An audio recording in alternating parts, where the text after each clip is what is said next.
and Grace really run everything, and we just mess it up behind them. Grace is a real systems person. I don't have a head that works like that. Ash came from working in big companies, big multinational companies. Cillian's background is physiotherapy. He then branched out into sort of specialist coaching, specialist triathlon coaching. Ash came in, and when we moved into the big shop, she realised very quickly, there's only one thing you can do, Cummins, that nobody else can do. You can sell $5,000 bikes. Everything else we can train somebody to do, so stop answering the phone, stop building bikes, stop emptying boxes. Everything had to go through me from a sales point of view. And Ash taught me how to teach people how to sell and how to do all those other things. She taught people how to do all the other jobs around me. The specialist stuff, the niche side of things, the really high-end road bikes and triathlon bikes, and the sports to another side of it, that's like having, it's like having letters after your name. If you can sell 300, 6,000 euro bikes a year, you're pretty good at what you do. You're probably the best in the country at what you do. In fact, you're probably the best at what you do anywhere around. So if you can do that, it's like being an expert. And if you're an expert, when somebody wants a 600 quid bike, they'll come to you anyway. That's really simple. I'm the boss. I'm the boss when I'm the boss when Aisling's not here. There isn't really family conflicts or any conflict really. There's very little that we disagree on. If there is something we disagree on, it usually turns out that Aisling's right. It just takes me a while to realise it. The shop is the shop, like, but we don't, like, you have to try and not take any of it home either, like, you know. What we do is we tend to try and not talk about it, or else if we leave the shop together at 6 o'clock, we have a kind of brain dumping session of here's all the crap that happened. Ash was the only proper athlete anyway. Ash was a proper runner.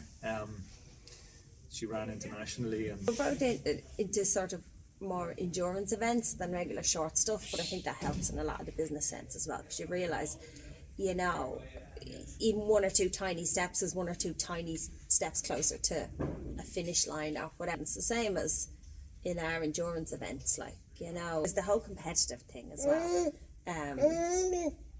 I'd say with all of us, you know, especially with us. Like, even the motivation to open this was if someone else does it, I don't believe in mental. When the pandemic started and other people are at home baking banana bread and learning the ukulele, we were buying bikes, you know. Oh yeah, I decide to do something, I just do it. If I'm unsure, I ask Ash, she goes, yeah, do it or don't do it. So decisions happen very quickly. But there's probably pros and cons to that too, in the sense of there's probably things you put on the long finger because there's not as much accountability, especially with us. We'd be like, oh, the website, I'll worry about that in the next decade, you know. When the pandemic hit, the same as everybody else, we were shut down in the beginning with the first lockdown. About 3 weeks into the first lockdown, we got a phone call from our biggest supplier. He said, you need to stop what you're doing right now. He says, if you're driving the van, pull in, and he says you need to order whatever you need, whatever you think you're going to need from now, which was April, until September. He says, we've sold 75% of our stock in the last 48 hours. He says, there's not going to be anything left if you don't do it this minute. Doors aren't open, there's no income, there's nothing coming in, and they're telling us to buy everything we can get our hands on. And you're talking about tens and tens and tens of thousands euros worth of stock that's just going to sit there. And do we take a gamble or not? So cycling was booming because everybody was at home. There was no gyms, there was no sports, there was no nothing, there was no retail, there was nothing there. You're trying to predict what's coming and how you're going to cope with the next 6 months or 12 months, because we didn't know how long it was going to happen. So I'd stopped paying any of the bills that we could stop paying for about 6 weeks, and I just kept all the turnover we had. That meant we had a pot of money, and when we realised what was happening, we had a pot of money to go and buy stock really fast. We probably ordered 70 or 80,000 euros worth of stock when the doors were closed and we weren't selling anything, and I'm thinking, I don't know how we're going to pay for this if we can't start selling it. The first morning we were allowed open, there was a big queue outside the shop, and that continued every day for months. There was queues from the minute we'd open all day long until we closed. The more stock we bought, the busier it got. And I think what happened to us was we reacted to what was coming down the road faster than other people did. Ash always thought that we should market the business off the back of us. So there was a personal element to it. By personal, I mean the sporty side of personal. But it also means then that the entire business is tied into you. So people walk in here and they expect to see us.